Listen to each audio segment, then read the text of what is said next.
कहते हैं सच्चे मन से की गई प्रार्थना कभी व्यर्थ नहीं जाती। आज की जो हम एक छोटी सी कथा श्रवण करेंगे उससे भी हमें यही पता चलता है। सिर्फ और सिर्फ विश्वास से अगर कोई प्रार्थना की जाए हमारे प्यारे प्रभु से तो ऐसा हो नहीं सकता कि वो अनसुनी कर दे। बहुत बहुत स्वागत करती हूँ आप सभी का राधा सहचरी चैनल पर। प्रेम से कहिए जय जय श्री राधे। इस चैनल पर आप बहुत कुछ बड़ी प्यारी प्यारी लीलाएं, भक्तों के चरित्र, बहुत सुंदर सुंदर कथाएं और इसके साथ ही राधा कृष्ण का, अपने प्यारे युगल सरकार का और लड्डू गोपाल का सुंदर से सुंदर श्रृंगार कैसे करें और इसके साथ ही किस तरह से बड़ी सुंदर सुंदर पोशाक खुद अपने हाथों से घर में बनाकर उन्हें कैसे धारण कराएं, ये सब चीज़ें हम यहाँ चैनल पर सीखेंगे। तो अगर आपने इसे सब्सक्राइब ना किया हो तो ज़रूर कर दें, ये आपके बड़े काम आएगा। तो चलिए चलते हैं आज के प्रसंग की ओर। होता क्या है, एक बहुत ही वृद्ध महिला होती है। उनके घर में कोई कमाने वाला नहीं होता और साथ ही साथ वे बहुत गरीब भी होती हैं। इतनी गरीब कि घर में 2 वक्त की रोटी भी नहीं होती। कई दिन उनको भूखे हो जाते हैं। अब इस पापी पेट के आगे तो क्या कहा जाए, इसमें तो कुछ डालना ही है ना।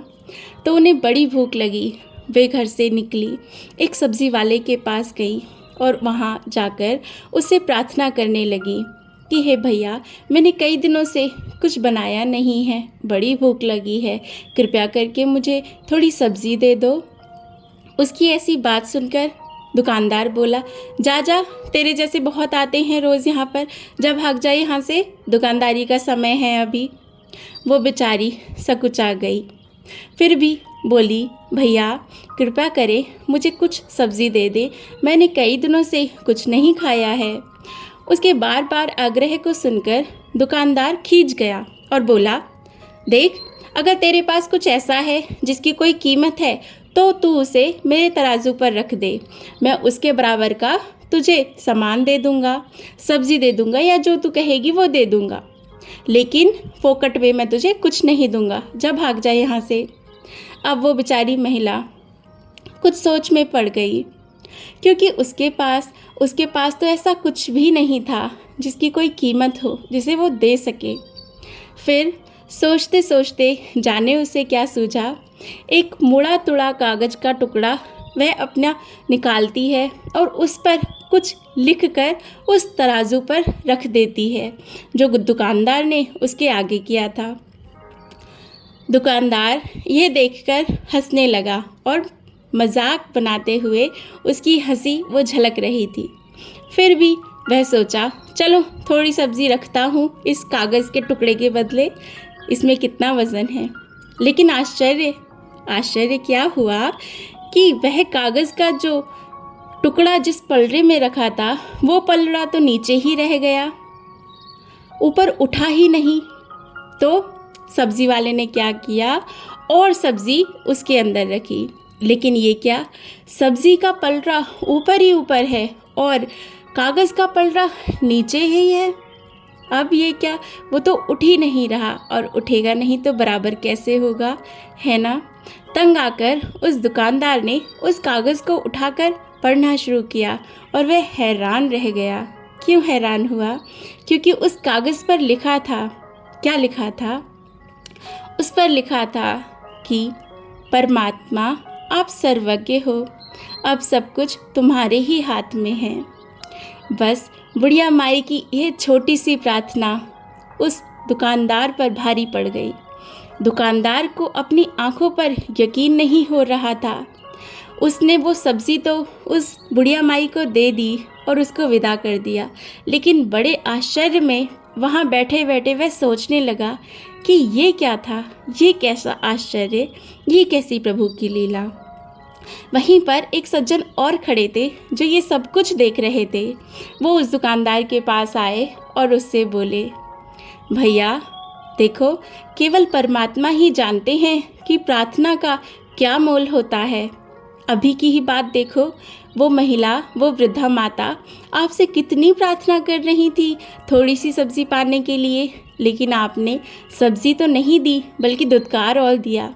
वहीं उन्होंने प्रभु से प्रार्थना करी और परिणाम तो आप देख ही रहे हैं। केवल प्रभु ही तो हैं जो प्रार्थना का मतलब समझते हैं। वास्तव में प्रार्थना में बहुत शक्ति होती है, चाहे वो 1 घंटे की हो या 1 मिनट की। यदि सच्चे मन से की जाए तो ईश्वर अवश्य सहायता करते हैं। अक्सर लोगों के पास यही बहाना होता है कि हमारे पास तो वक्त ही नहीं है, मगर सच तो ये है कि परमात्मा को याद करने के लिए किसी समय की आवश्यकता नहीं। प्रार्थना के द्वारा मन के विकार दूर होते हैं और एक सकारात्मक ऊर्जा का संचार होता है। जीवन की कठिनाइयों का सामना करने का बल मिलता है। अरे ज़रूरी थोड़ी ना है कि कुछ मांगने के लिए ही प्रार्थना की जाए। जो आपके पास है उसका धन्यवाद करना चाहिए। भाई बंधु, माता पिता, पत्नी, पुत्र पुत्री, ये सब तो प्रभु ने दे रखे हैं। उनका धन्यवाद करें कि हे प्रभु, आपने हमें इतना सुंदर परिवार दिया है। इससे अंदर के विकार नष्ट होंगे, अहम नष्ट होगा और एक अच्छा व्यक्तित्व बनेगा। और बड़ा ध्यान रखें, प्रार्थना करते समय मन को ईर्ष्या, द्वेष, क्रोध और घृणा इन विकारों से मुक्त रखें और हर समय प्रभु से यही प्रार्थना करें कि हे नाथ हम आपको भूले नहीं। इन जंजाल में फंसे हुए हम, इन कर्मों में, रोज़गारी में कितनी ही परेशानियां ग्रस्त जीवन में बनी रहती हैं। इनके रहते हुए भी हे नाथ आपकी ऐसी कृपा हो कि मैं आपको भूलूं नहीं, और ये भी केवल आपकी ही कृपा से हो सकता है। तो यही कृपा हम प्रभु से मांगते रहें, उनका आशीर्वाद और अपनी प्रार्थना करते रहें, तो कभी ना कभी प्रभु हमारी ज़रूर सुनेंगे। जय जय श्री राधे, जय जय श्री राधे। है ना बड़ी प्यारी सी ये घटना। इसे हम ध्यान रखें और प्रभु से निरंतर प्रार्थना करते रहें। यहाँ तक सुनने के लिए आप सभी का बहुत बहुत आभार। जय जय श्री राधे, जय जय श्री राधे श्याम।